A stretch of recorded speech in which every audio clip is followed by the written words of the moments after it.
welcome back to Becoming Dr. Baker. I'm so glad you all joined me today because tomorrow I officially start my third year of the PhD program. I can't believe it either. But in honor of starting classes tomorrow, I thought that I would do a short little video on how to best maximize your graduate school year. This video is really important because I actually have to sit down and think about some of these skills that I want to really own this year in order to have the best semester and best academic year possible.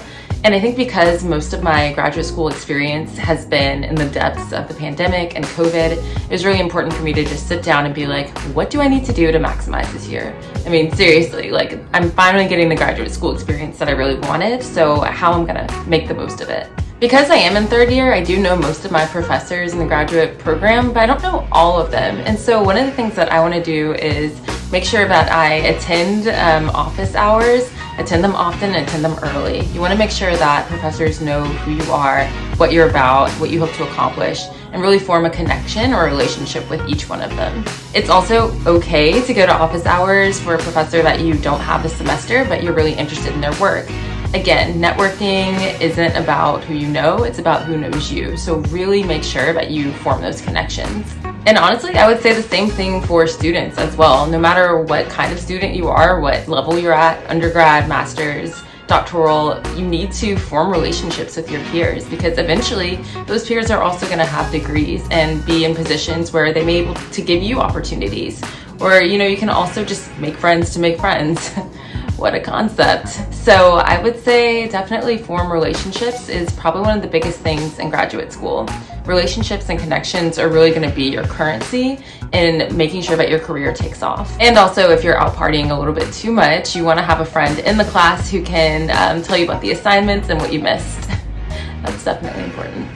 If you're an undergrad or in a master's program, join a research team or lab as soon as possible. The fall is going to be the most competitive time because that's when all the students have a lot of energy and they're really trying hard to join these things.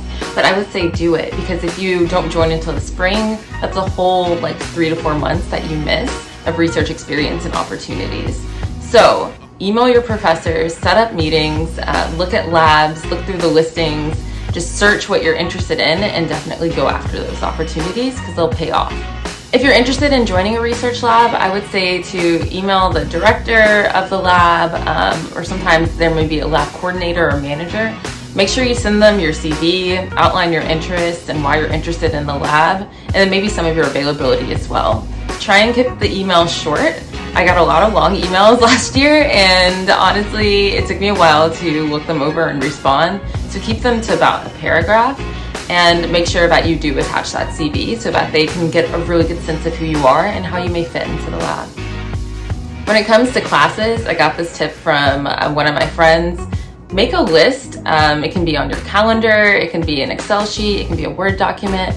Make a list of all of the big assignments and when they're due. This will help keep you on track. And if you do this early, you'll always have kind of a running timeline of when your big assignments are due and making sure that you have enough time to complete all of them. I know I mentioned CVs before, but I would also say update your CV now. Make sure that it's formatted to your discipline. For psychology and social sciences, we tend to have kind of a similar CV format that gets circulated around. Definitely feel free to personalize it, but make sure that it is readable and up to date. That's going to be super important as you're sending it off to different places. And also start as early as you can because you may forget some of the things that you've done. The fall is also a time to start applying for fellowships and scholarships. A lot of things open in October, or there are some deadlines in January. And even though that seems far away, once you get bogged down with your classes and everything, you're going to be like, oh man, I wish I started on that earlier. Not speaking from personal experience or anything, but I would say to look into what scholarships and fellowships you may be interested in applying to, network with people who may have gotten those fellowships before, and then start a timeline of when you want to begin working on these because it's going to be a lot in addition to all of your assignments and clinical work if you have it, or practicum, field work, whatever it may be. It's going to be a lot, so make sure you start early. One of the things that I love to do is create a list of goals that I have for the academic year and for the semester. Journal that and make it somewhere visible in my room or on my phone, or just have it with me at all times, constantly adding to it and checking things off. some of the things that I want to do this year is get a first author publication. I want to run another half marathon maybe. I want to make more friends and get involved more so in different divisions within the American Psychological Association. I just have goals and dreams all over the place. And I like to write them down because it helps keep me grounded in my purpose and my why. And I would say that that's probably the thing that helps me the most when I'm trying to get through the school year, is making sure that I do have all of my goals listed and that I am actively moving towards each of them.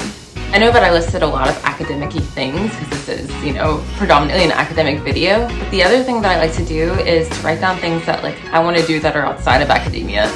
That also keeps me going. So like I said, running another half marathon, great. Learning how to cook some more different recipes and add to my repertoire, also great. I live in New York City, so there's tons of things to do, and I realize that not everyone may have all of the opportunities that a larger city offers as far as where you're located. But if you could find something once a month that you want to do, it could even be a wine night with friends or a movie night.